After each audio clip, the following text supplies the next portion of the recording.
नमस्कार, मैं हूं डॉक्टर विकास कोहली, बच्चों के हार्ट का स्पेशलिस्ट।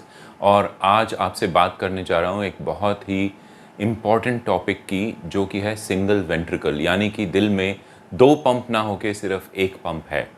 तो आपको शायद पता हो या ना पता हो, हमारे हार्ट में दो पंप होते हैं। एक लाल खून के लिए, जो कि पूरे बदन में खून ले जाता है, जिससे हम ब्लड प्रेशर नापते हैं और जिसकी नब्स यहाँ से हम मेजर भी करते हैं कि हार्ट बीट कितनी बार हो रही है। वो लाल खून होता है जो बॉडी में सर्कुलेट कर रहा है। जब उसमें से ऑक्सीजन निकाल लिया जाता है तो वो लाल खून नीला होके वापस आता है हमारे दिल में, राइट साइड वाले पंप में। ये जो नसें दिख रही हैं, ये वापस जा रही हैं हार्ट की तरफ।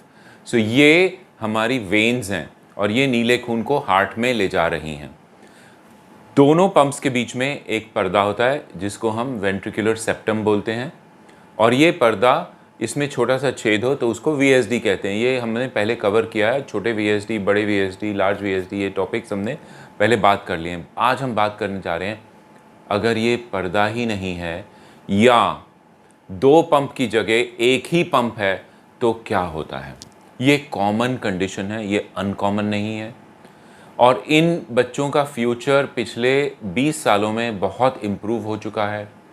इसीलिए आपको जानना ज़रूरी है, क्योंकि अगर आप किसी के पास पहुंच गए और जो गलत इन्फॉर्मेशन आपको मिलेगी इंटरनेट से, व्हाट्सएप से, या डॉक्टर्स जो कि अपडेटेड नहीं हैं उनसे, जो कि हार्ट के स्पेशलिस्ट ना हो और अपडेटेड ना हो उनसे, कि ये बच्चे सरवाइव नहीं करते, ये ऑपरेशन सक्सेसफुल नहीं होते, ये बच्चे बड़े होके खेल नहीं पाएंगे, ये सारे गलत इन्फॉर्मेशन है। काफ़ी हद तक गलत इन्फॉर्मेशन है। हमारे पास ऐसे पेशेंट्स हैं जिनकी सर्जरी ये वाली 35 साल पहले हुई थी और अब उनके 2 बच्चे भी हो चुके हैं, वो मदर भी बन चुकी हैं खुद। ऐसे भी हैं जो कि 45 इयर्स के हैं, सिंगल वेंट्रिकल, सर्जरीज हुई, अब वो मार्केटिंग एग्जीक्यूटिव हैं मिडल ईस्ट में या कहीं पर। ये वो कंडीशन है जिसके बारे में जिसमें तरक्की की वजह से लाइफ के सर्वाइवल पे बहुत बेनिफिट हुआ है। इसमें हम पहले डिस्कस करते हैं कि सिंगल वेंट्रिकल, सपोज एक पंप है तो उससे नुकसान क्या होता है। भगवान ने हमें 2 पंप इसलिए दिए क्योंकि हमें चाहिए। एक पंप जो कम प्रेशर से फेफड़ों में खून डालेगा, एक पंप जो ब्लड प्रेशर से पूरे बॉडी में खून डालेगा, लाल खून, नीला खून फेफड़ों में जाएगा। अगर एक ही पंप होगा तो लाल खून भी उसमें आएगा, नीला खून भी उसमें आएगा। अगर एक ही पंप होगा तो एक ही प्रेशर से वो पंप करेगा, क्योंकि ब्लड प्रेशर तो चाहिए हमें, तो उस ब्लड प्रेशर को जनरेट करके वो पंप करेगा उस मिक्स्ड खून को पूरी बॉडी में, और वही प्रेशर से फेफड़ों में भी पंप करेगा, क्योंकि फेफड़े की ट्यूब भी वहीं से निकल रही है। अगर ये कंडीशन हुई कि एक ही पंप है और वो पंप दोनों ट्यूबों को खून दे रहा है और फेफड़े वाली ट्यूब में ब्लॉकेज नहीं है, तो फेफड़ों का प्रेशर बहुत ज़्यादा होगा।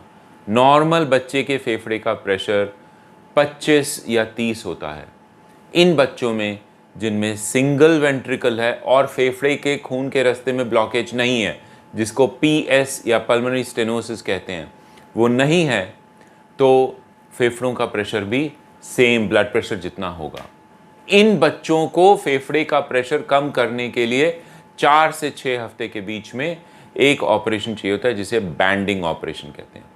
ट्यूब के बीच में हमने धागा बांध दिया, तस्मा बांध दिया साधारण भाषा में, तो वो ट्यूब पतली हो गई, वो आगे खून जाने नहीं दे रही और आगे का प्रेशर कम हो गया। तो इस सिचुएशन में, जिसको हम कैटेगरी में कहते हैं single ventricle with increased pulmonary blood flow, या फेफड़ों में ज़्यादा खून जा रहा है और प्रेशर ज़्यादा है, उन बच्चों को पीए बैंडिंग सबसे पहले चाहिए होती है। इसका ऑपोजिट एक और कंडीशन होती है, एक ही वेंट्रिकल है, एक ही पंप है, लाल और नीला खून दोनों उसी में आ रहे हैं, और सिर्फ एक ही ट्यूब बाहर जा रही है जो कि पूरे बॉडी में मिक्स्ड खून को ले जा रही है।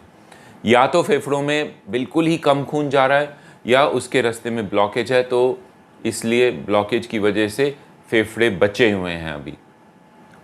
उस कंडीशन में हमें बैंडिंग नहीं करनी पड़ती। लेकिन अगर उस बच्चे का ऑक्सीजन पहले 6 हफ्तों के अंदर अंदर अगर गिर जाए, 60-70 हो जाए, तो हमें उसमें खून डालना पड़ता है एक्स्ट्रा, कि बच्चा बहुत ज़्यादा नीला ना पड़े। ये हैं सिंगल वेंट्रिकल नीले पड़ने वाले बच्चे, जो पहले हमने बताया जिसमें फेफड़ों में रुकावट नहीं होती, वो होते हैं सिंगल वेंट्रिकल जो कि नीले उतने ज़्यादा नहीं पड़ते हैं। इन दोनों की अप्रोच शुरू में पहले 6 हफ्तों में अलग है। अगर फेफड़ों में ज़्यादा खून जा रहा है तो बैंडिंग करनी पड़ेगी, फेफड़ों में कम खून जा रहा है तो या पीडीए को स्टेंट करना पड़ेगा, जिसके बारे में हमने पहले एक टॉक दे दी है आपको, और या फिर हमें एक शंट ऑपरेशन करना पड़ेगा जैसे कि फेफड़ों में ज़्यादा खून जाए। इसके आगे कुछ भी हो हार्ट के अंदर या हार्ट के बाहर या फेफड़ों की कंडीशन, इस पहले ऑपरेशन के बाद सबका रास्ता एक ही है, सबका एम एक ही है। नीला खून भी आ रहा है उसी पंप में, लाल खून भी आ रहा है, लाल दोनों मिक्स होके बॉडी में ब्लड प्रेशर के साथ वो मिक्स खून जा रहा है। हमारा इसके आगे क्या काम है? पहला काम है नीले खून को अलग करें, और दूसरा काम है इस पंप को प्रिजर्व करके रखें, ये ख़राब ना हो। एक ही पंप है हमारे पास। नीले खून को अलग करने के 2 स्टेप्स हैं, जो बैंडिंग हो या शंट ऑपरेशन या पीडीए स्टेंटिंग कुछ भी हुआ हो। पहला ऑपरेशन नीले खून को अलग करने का, उसका नाम है ग्लेन ऑपरेशन, GLENN। ये ग्लेन ऑपरेशन 6-9 महीने या ज़्यादा से ज़्यादा 12 महीने तक किया जाता है। इस ऊपर वाले हिस्से की जो नस यहाँ आती है, जो कि छोटे बच्चे में 40% खून लाती है, लेकिन हम बड़े लोगों में जहाँ ऊपर का हिस्सा कम है सिर्फ 25% ब्लड लाती है, उस ट्यूब को निकाल के उस पंप से सीधा फेफड़ों में डाल देते हैं।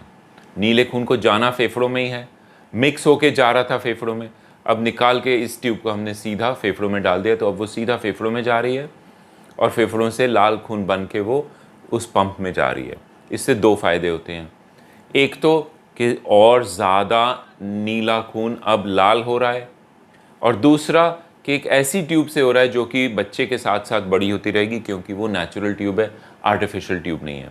ये हो गया ग्लेन ऑपरेशन।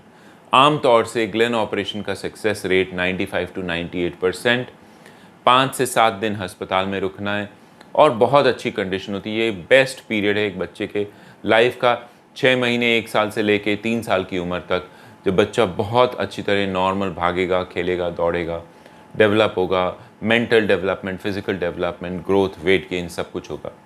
ग्लेन ऑपरेशन के बाद एक दवाई देनी होती है जिसका नाम है एस्पिरिन दवाई, उससे फ़्लो थोड़ी ठीक रहती है फेफड़ों में। और जब बच्चा 2.5-3 साल का होता है, एंजियोग्राफी से असेस करने के बाद उसका नेक्स्ट ऑपरेशन, जो कि नीचे के हिस्से से जो नीला खून आ रहा है उसको अलग करके उसको भी सीधा फेफड़े में अटैच कर देते हैं।